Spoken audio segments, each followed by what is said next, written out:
Episode 3. What the Bible actually says about wealth. The Stewardship Framework. You've never heard.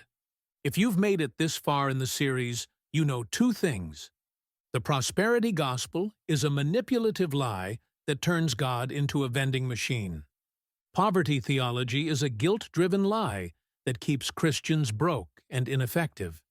So if both extremes are wrong, what does the Bible actually say about wealth? That's what we're unpacking today. And I'm warning you right now. This might challenge everything you've been taught.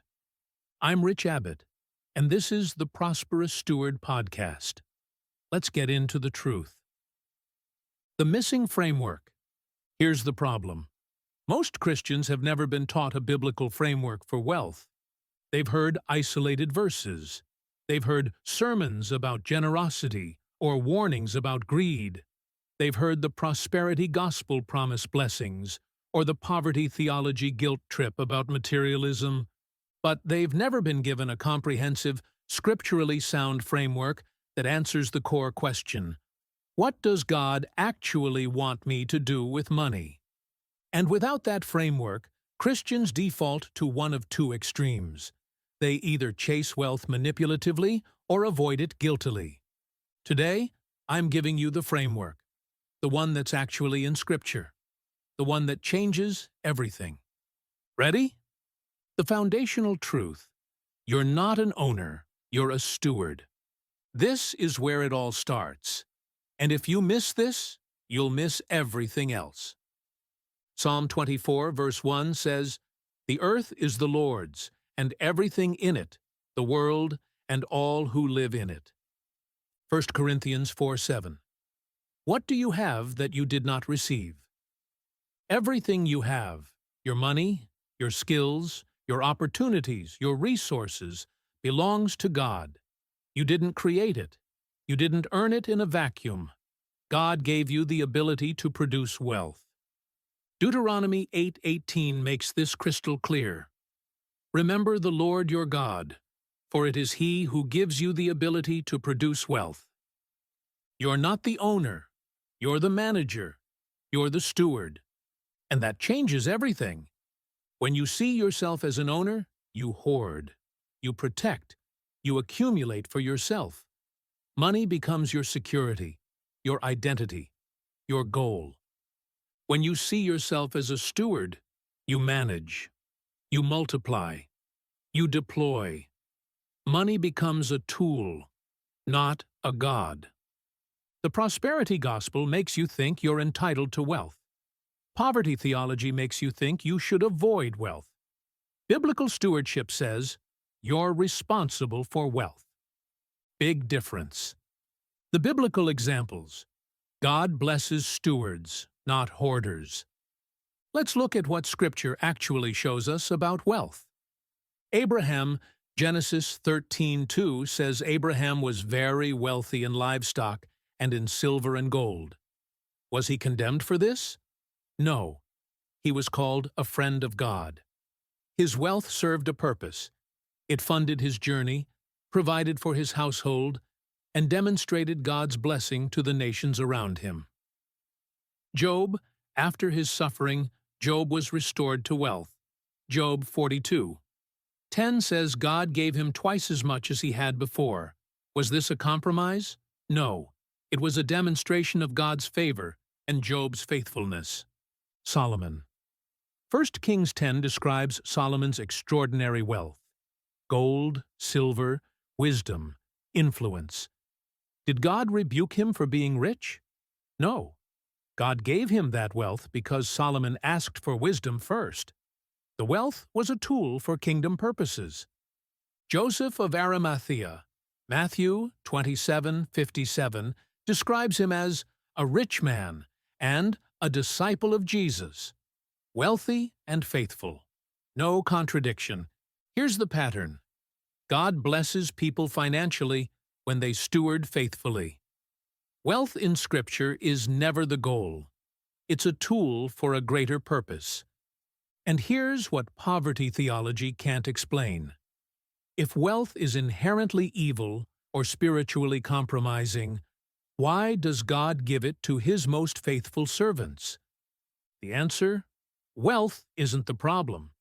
Greed is. Hoarding is. Idolatry is. But stewarding wealth for kingdom purposes? That's biblical faithfulness. What Jesus actually said about money. Let's talk about Jesus, because this is where most of the confusion comes from. Jesus talked about money more than almost any other topic. 11 of his 39 parables involve money.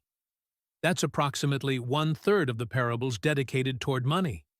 He mentioned wealth more than he mentioned heaven and hell combined. Why? Because how you handle money reveals what you truly worship. Now here's what Jesus never said.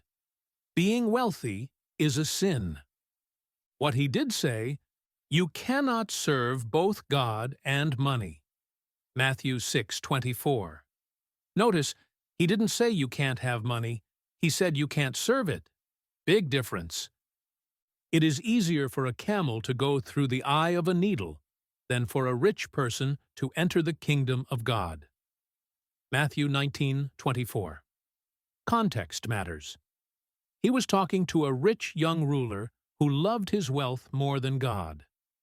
The issue wasn't the wealth. It was the idolatry.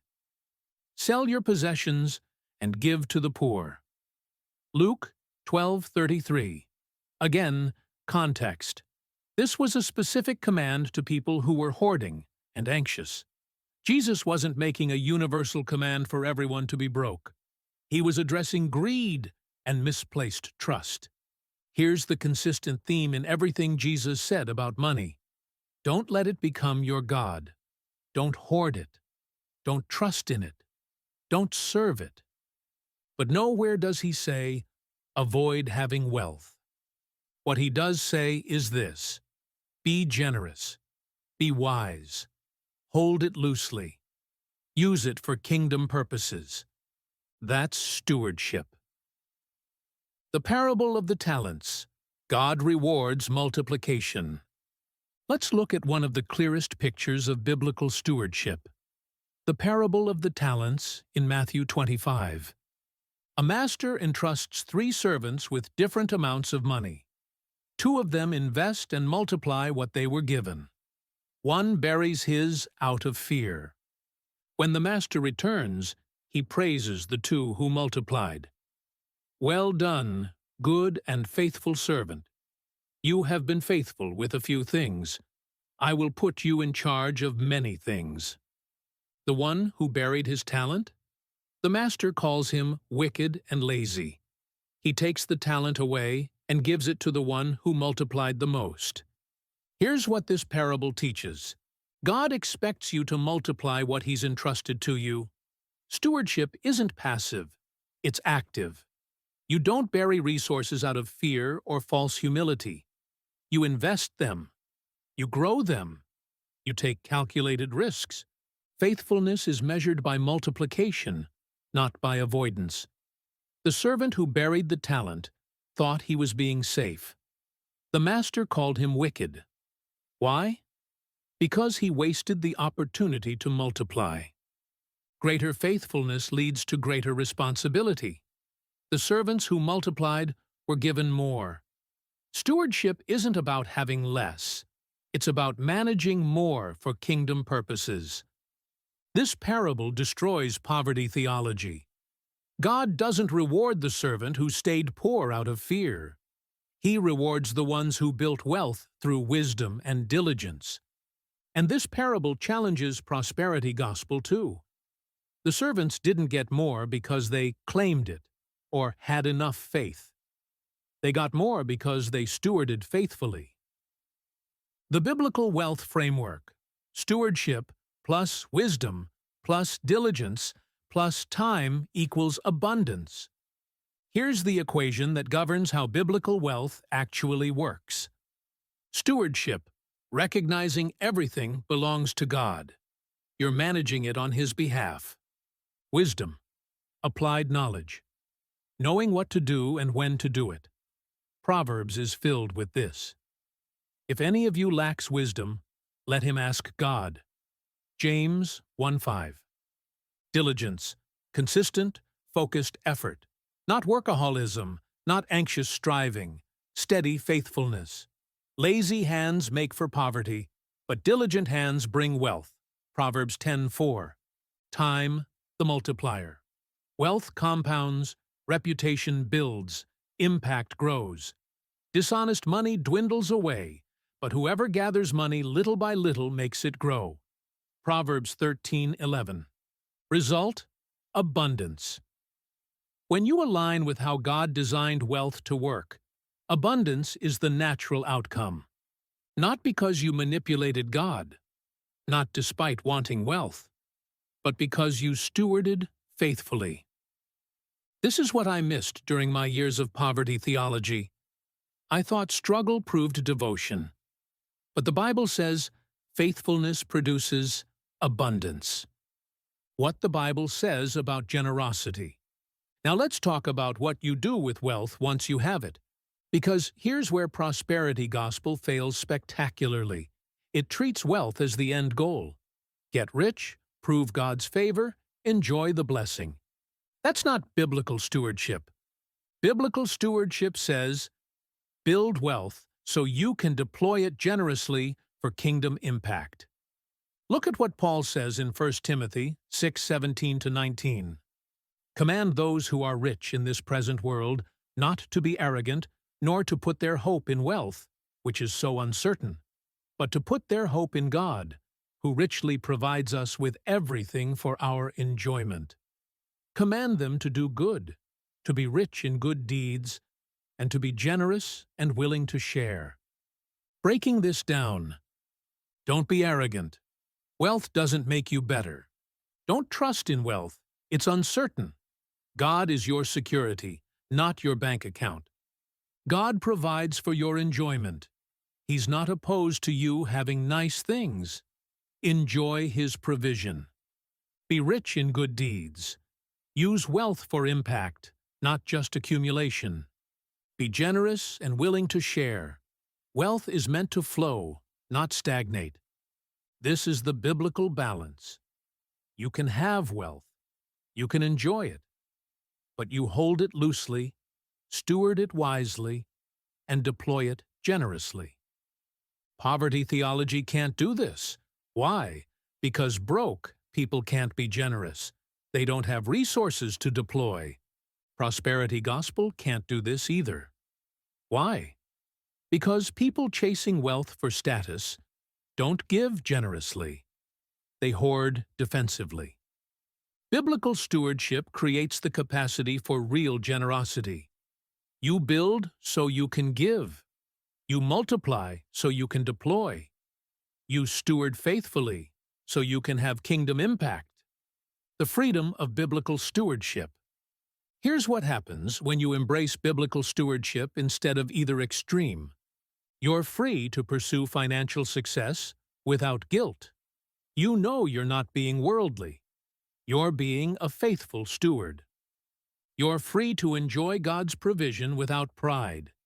You're not flaunting wealth or worshiping it. You're receiving it with gratitude. You're free to be generous without anxiety. You've built margin so you can give freely. You're free to take risks without fear. You're stewarding, not hoarding. Calculated risk is part of faithful management. You're free to build businesses, invest wisely, create value, and multiply resources, all without compromise. This is the freedom God intended. Prosperity gospel promises freedom, but delivers bondage to superstition. Poverty theology promises spirituality, but delivers bondage to guilt. Biblical stewardship delivers actual freedom. Your next step. Here's what I want you to do. Go back to Scripture. Read these passages in context. Matthew 25:14-30, Parable of the Talents. 1 Timothy 6:17-19, Instructions to the Wealthy. Proverbs 10:4, 13:11, 21:5, Diligence and Wealth. Deuteronomy 8:18, God gives ability to produce wealth. Ask yourself, does my view of money align with what Scripture actually says? Or have I been influenced by one of the extremes? Then declare this: I am a steward of God's resources. Everything I have belongs to Him. My job is to manage wisely, grow diligently, and deploy generously for His purposes. That's biblical stewardship, and it changes everything. Next episode, we're diving into the neuroscience of wealth. You're going to discover how God designed your brain to create and multiply resources, and how both prosperity gospel and poverty theology hijack that design. This is where it gets really practical. I'm Rich Abbott. Steward well, my friend. Get the complete framework at richabbott.com/steward.